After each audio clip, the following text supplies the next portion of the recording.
Ladies and gentlemen, and every gender in between, welcome to Gender Revolution, a website dedicated to the normalisation of transgender within contemporary Western society.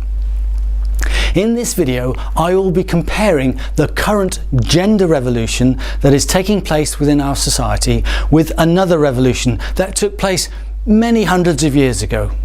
And the comparison I make will show that those members of our society who criticise and condemn transgender people are uneducated, and they are ignorant of transgender science and of culture and of history. And they are quite simply gender simpletons, because they have made no attempt to understand the real science behind gender and sex. Transgender, it's a very new word in the English language. It was defined in the late 20th century with the realization by both the scientific and medical establishment that such a word was needed to better understand human gender and sexuality. It came about after many decades of research, analysis and experimentation by doctors and scientists, the likes of Dr. Magnus Hirschfeld, a German psychologist whose scientific papers on sex and gender were famously destroyed by Hitler in 1933 because of their controversial nature. Professor John Money of the Johns Hopkins University, who defined gender as being different to sex, and Harry Benjamin, who developed pathways for today's current transgender transitions. And he was founder of the World Professional Association for Transgender Health.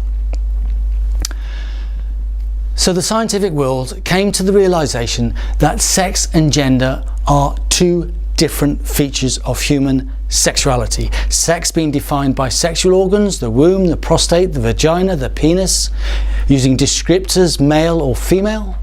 And gender is a mental state of being defined by a person's behaviour and the descriptors masculine, feminine, man, woman, boy or girl. And they needed a word to define those people whose desired gender presentation did not match the culturally accepted gender roles associated with people of male and female sex, hence the word transgender. But fundamentally, transgender is just a word, a combination of vowels and consonants selected from the alphabet, and it is given its meaning by the people of the society that designed it.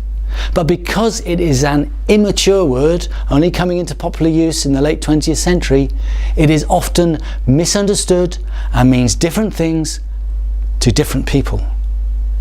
And it is a word that invokes powerful emotions in people due to the perceived threat it has on their lives, in their families, in their communities, their sexuality and relationships. And it has the ability to create deep unease within the innermost reaches of their minds because it challenges some of the basic building blocks of their education. Specifically, that part of their education in which they learnt that there are just two genders, man and woman, and there were behaviours expected of these genders, and each gender had its own specific code of conduct.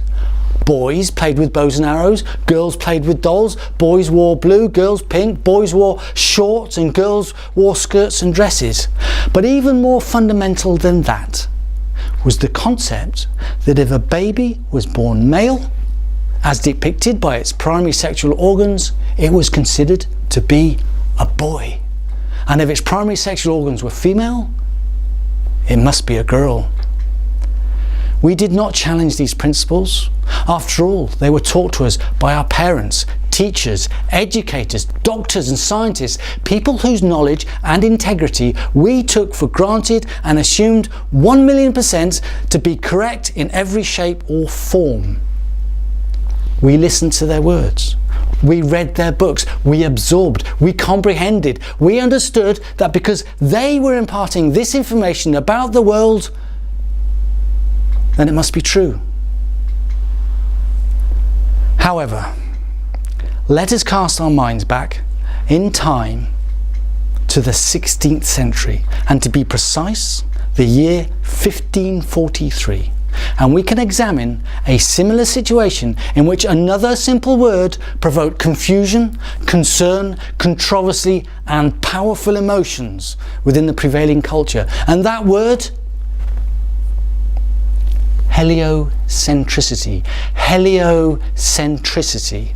Helio is the Greek word for the sun, and centric is a Greek word for the focusing around an object. And in this context, it meant that the earth circulates around the sun.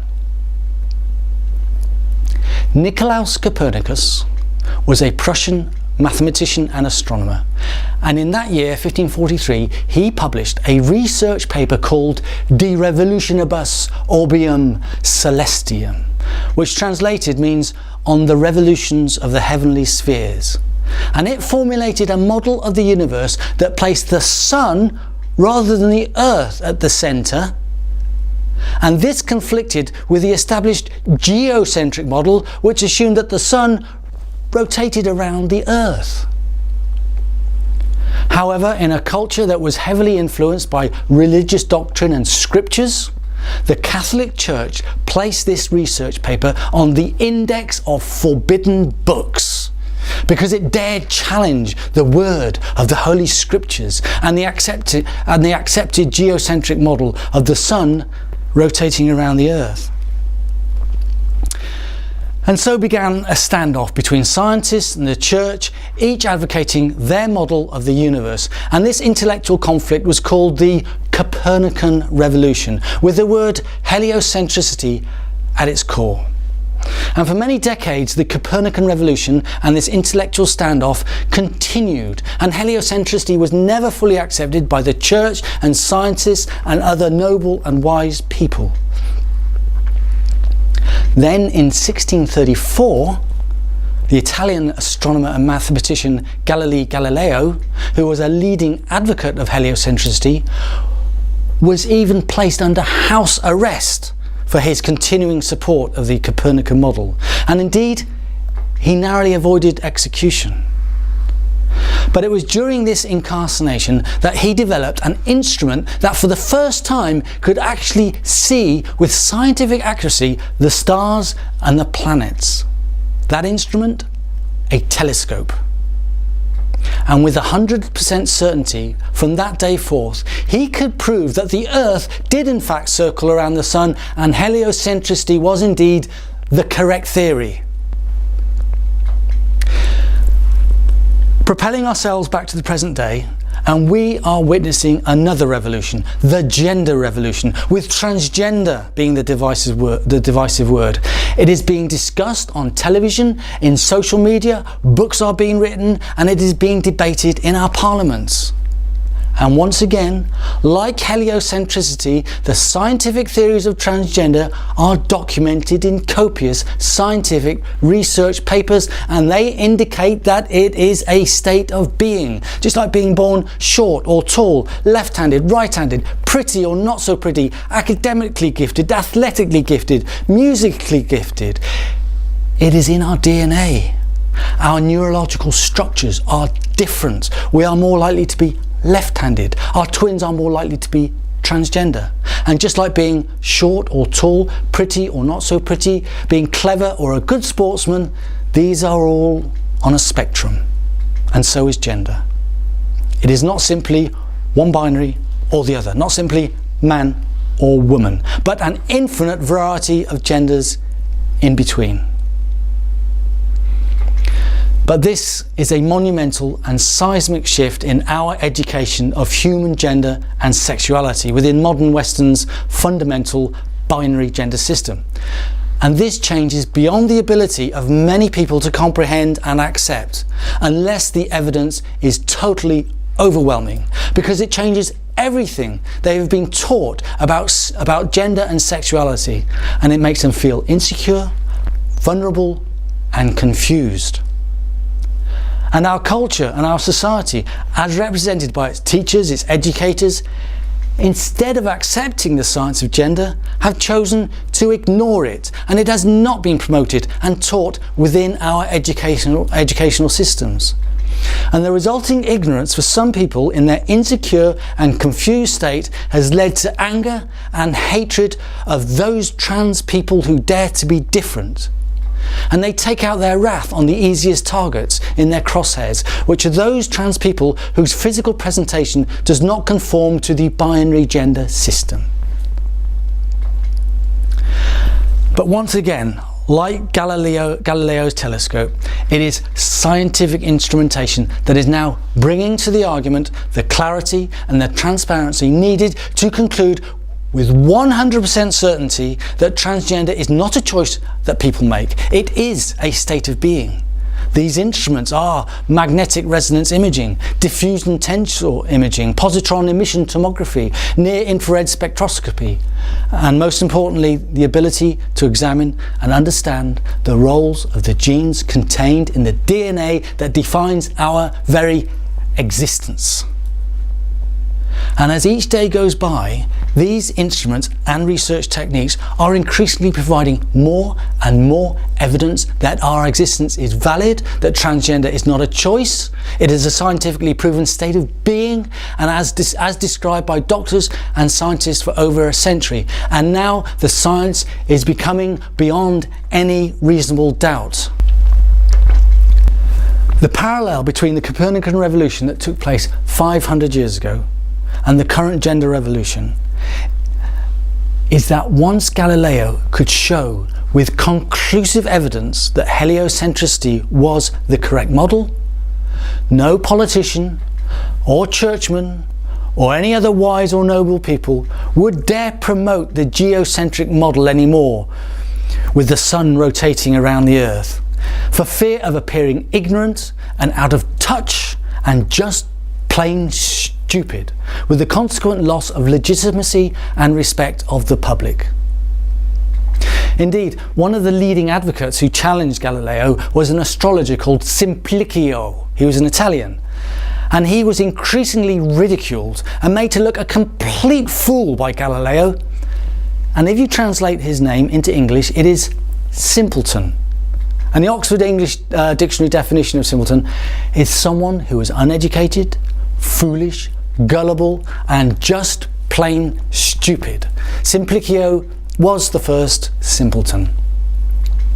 And as transgender research is ever more overwhelming and shows that gender and sex are different, and that transgender is a state of being and not a choice, and gender is a spectrum, then right-wing politicians, right-wing religious leaders, right-wing feminists, and anyone else who persecutes trans people will look increasingly stupid, uneducated, and marginalised, and will be regarded as gender simpletons. They will look as stupid as those people who once worshipped the sun, those people who thought that the earth was flat, and those people who thought that the earth was the centre of the universe. And so trans people must again turn to the alphabet and choose one more powerful word in their quest to normalise transgender in their communities and within society at large, and to change people's perceptions and understanding of the transgender state of being. And that word? Education. Education is the bridge between ignorance on the one hand and knowledge on the other, between confusion and understanding, between the powerful emotions of fear and hatred and those of acceptance and love.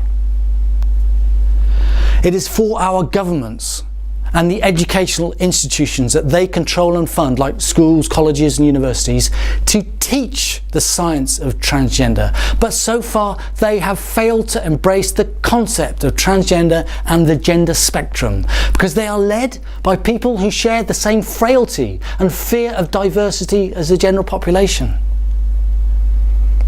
And so it is the duty and responsibility of trans people to be bold and outspoken, and to persuade and advocate to society, to our communities, to our MPs, to our friends and families, the necessity for making transgender education a significant and compulsory component of our curriculum. And as young people become versed in the science and culture of transgender, and the vestiges of time means that they displace their elders, then trans people will become accepted as a normal component of modern Western culture. And in producing this series of videos on the YouTube channel Gender Revolution, I hope that I have been able to contribute in some small way to this process of transgender education. My name is Julie Miller. I am transgender. Thank you for watching this video.